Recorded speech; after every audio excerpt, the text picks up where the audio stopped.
ജീവിതം വഴിമുട്ടിയ ആശാവർക്കർമാർ സെക്രട്ടേറിയറ്റ് മുന്നിൽ നടത്തുന്ന അനിശ്ചിതകാല സമരം 2 ആഴ്ച പിന്നിട്ടിരിക്കുകയാണ്. സമരത്തിന് പ്രതിപക്ഷ സംഘടനകളുടേത് ഉൾപ്പെടെ പിന്തുണയേറുമ്പോൾ സമരക്കാർക്ക് സർക്കാർ അന്ത്യശാസനം നൽകിയിരിക്കുന്നു.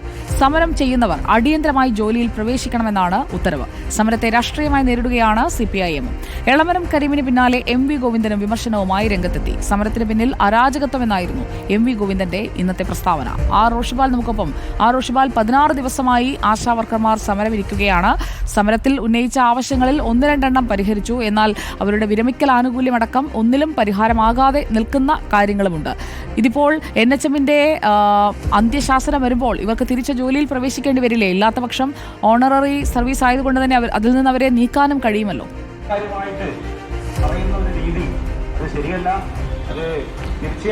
സുജയ പാർവതി, സർക്കാർ ഇപ്പോൾ നൽകിയിരിക്കുന്ന മുന്നറിയിപ്പ് എത്രയും പെട്ടെന്ന് ആശാപ്രവർത്തകർ ജോലിയിൽ പ്രവേശിക്കണമെന്നാണ്. അവർ ആശാപ്രവർത്തകരായി സന്നദ്ധ സേവനത്തിന് തയ്യാറായില്ലെങ്കിൽ പകരം സംവിധാനം ഏർപ്പെടുത്താൻ ജില്ലാ മെഡിക്കൽ ഓഫീസർമാർക്കാണ് NHMന്റെ നിർദ്ദേശം നൽകിയിരിക്കുന്നത്. ആ പകരം സംവിധാനം തദ്ദേശ സ്വയംഭരണ സ്ഥാപനവുമായി ആലോചിച്ച് ആളുകളെ തിരഞ്ഞെടുക്കാനുള്ള നിർദ്ദേശമാണ്. പക്ഷേ അതിൽ ആശാപ്രവർത്തകർ ഉയർത്തുന്ന ഒട്ടേറെ വാദങ്ങളുണ്ട്.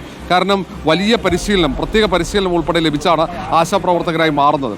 അങ്ങനെയുള്ള ആശാപ്രവർത്തകരെ മാറ്റി എങ്ങനെയാണ് മറ്റുള്ള ആളുകളെ ആ തസ്തികയിലേക്ക് വളരെ പെട്ടെന്ന് നിയമിക്കാൻ പറ്റുക എന്നൊരു ചോദ്യമുണ്ട്. അതിനു പുറമെ എന്തുകൊണ്ട് ചർച്ചയ്ക്ക് തയ്യാറാകുന്നില്ല എന്നടക്കമുള്ള പരാതികൾ ഒരു ഭാഗത്തുണ്ട്. പിന്തുണ ദിനം പ്രതി വർദ്ധിക്കുന്നുണ്ട്. അതേസമയം സർക്കാർ ഉയർത്തുന്ന പ്രധാനപ്പെട്ട വാദം ഇത് കേന്ദ്രത്തിൻ്റെ ഒരു നിലപാടിൻ്റെ ഭാഗമാണ്. സംസ്ഥാനം ചെയ്യാവുന്നതിനപ്പുറത്തേക്ക് സഹായം നൽകി കഴിഞ്ഞു. എല്ലാ നേരത്തെ ഉന്നയിച്ച കാര്യങ്ങളൊക്കെ സംസ്ഥാന സർക്കാർ അംഗീകരിച്ചതാണ് എന്നുൾപ്പെടെയുള്ള വാദം ആദ്യഘട്ടത്തിൽ 7-ാം ദിവസം ചർച്ചയ്ക്ക് തയ്യാറായി എന്നുൾപ്പെടെ പറയുന്നുണ്ട്. പക്ഷേ ഇവർ ഉയർത്തിയ മുദ്രാവാക്യങ്ങൾ പരിഗണിക്കപ്പെടുന്നില്ല എന്നാണ് സമരസമിതി നേതാവ് മിനി നമുക്കൊപ്പം ചേരുന്നുണ്ട്. ഇപ്പോൾ ഏറ്റവും പ്രധാനമായി ഒരു മുന്നറിയിപ്പ് വന്നിട്ടുണ്ട് സംസ്ഥാന സർക്കാർ. NHMന്റെ മുന്നറിയിപ്പാണ്. എത്രയും പെട്ടെന്ന് ജോലിയിൽ പ്രവേശിക്കണം, അല്ലെങ്കിൽ പകരം സംവിധാനം ഏർപ്പെടുത്തും. നിലവിലുള്ള ആശാപ്രവർത്തകരെ സമരത്തിൽ പങ്കെടുക്കുന്നവരെ ഒഴിവാക്കുമെന്നുള്ള ഒരു മുന്നറിയിപ്പ് തന്നെയാണ്. എങ്ങനെയാണ് ആ മുന്നറിയിപ്പിനെ കാണുന്നത്? അങ്ങനെ ഒരു മുന്നറിയിപ്പിന് യാതൊരു സാധ്യതയുമില്ല. കാരണം അത് തെറ്റായാണ് അത് വന്നിരിക്കുന്നത്. ഒന്നാമത്തെ കാര്യം, ഇത് ട്രേഡ് യൂണിയൻ ആക്ട് അനുസരിച്ച് രജിസ്റ്റർ ചെയ്തിട്ടുള്ള ഒരു സംഘടനയാണ്. ഞങ്ങൾ അതിന്റെ നിയമാവലി അനുസരിച്ച് തന്നെ പണിമുടക്ക് നോട്ടീസ് കൊടുത്തിട്ടാണ് സമരം ചെയ്യുന്നത്.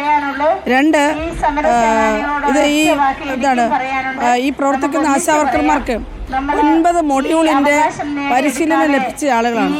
ഈ സമരത്തിലിരിക്കുന്ന ആളുകളെ നിങ്ങൾക്ക് പിരിച്ചുവിടാൻ കഴിയില്ല എന്നുള്ളത് ട്രേഡ് യൂണിയൻ നിയമം അനുസരിച്ച് തന്നെ ഞാൻ പറഞ്ഞു കഴിഞ്ഞു. മറിച്ച് ഇതിന് പകരം മറ്റാളുകളെ വെക്കാനും കഴിയില്ല. കാരണം ആരോഗ്യ വകുപ്പിൽ കൃത്യമായി അവർക്ക് പരിശീലനം ലഭിച്ച ആളുകളാണ് നിൽക്കുന്നത്.